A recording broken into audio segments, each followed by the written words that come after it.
Welcome back. You're still watching Finweek Money Matters, the show that helps you manage your finances. Well, there's no denying that South Africa is in the midst of an electricity crisis. Instead of complaining about the lack of energy that you're able to supply to the whole country, consumers can now take matters into their own hands and find out about what renewable energy alternatives are available to them, but at what cost. Well, this week's Finweek contains your ultimate load-shedding survival guide. And joining us in studio to share their guidelines and to help you choose the best alternative energy option for you that will also suit your pocket, I've got Alwyn Smith, Chairperson of the Southern African Alternative Energy Association, Alwyn Coetsee, MD of Turner Morris, and our Finweek journalist, Shandukani Mulaudzi. Gentlemen, lady, thanks for joining me. Shanduka, let me start with you. I know you've been covering this before we get insights from Alwyn C and Alwyn S. Just tell us, is it viable for us to get off the grid? Is this something that people are actually really looking into? Yes, it is viable. I think initially for a lot of us, we thought that it was for the rich only and very expensive. But after this story and working a little bit more into finding out just how expensive it actually is, it's actually not that bad, but it is viable because, I mean, if we're going to be on load shedding for the next 3 years, possibly even more, then you probably should look into alternatives. Electricity is far too expensive right now. Alwyn Smith, is it really not that bad? What's the cost here? How much should I really be prepared to spend if I'm going to go off the grid? If we could just a little bit more of introduction to it. Going off the grid or using solar as an alternative has never been more cost effective than what it is becoming now. The equipment to use to get the sun's energy into electricity or heat is coming down all the time. The cost is not as bad as what it used to be. Also, coal-fired electricity from Eskom is going up every day. So yes, these two things work for us, and I never thought I would say it, but thank you, Eskom. The cost, what people are looking for today immediately is to overcome load shedding. And there you get battery-powered systems that charges from AC or from generators. And then when you need it during load shedding, it will convert that battery power back into power you can use to power your TV or decoder, some lights, whatever else you want to do. We're looking at a basic of 7,000 Rand for a battery-powered system like that.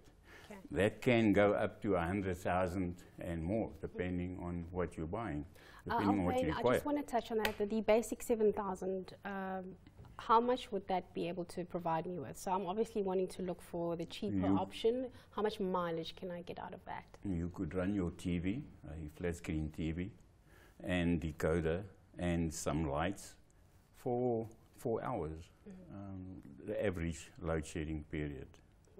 Alwyn Coetsee, I want you to weigh in here and jump into the conversation. You are involved with the financing aspect, so you do help people or get generator financing from banks. Is that correct?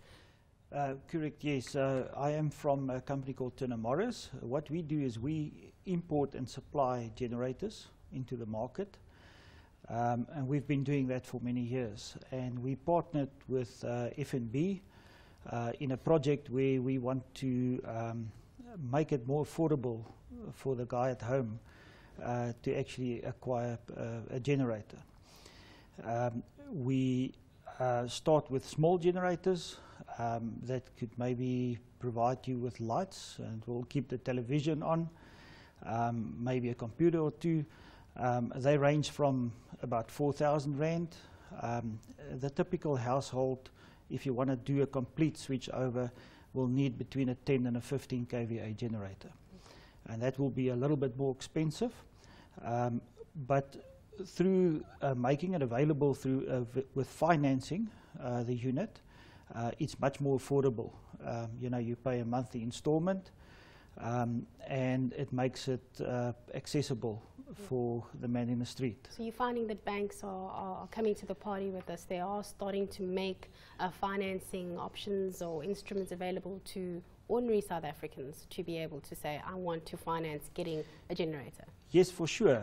You know, over the past few months, we supplied with FNB over 5,000 generators below 10 kVA into the market.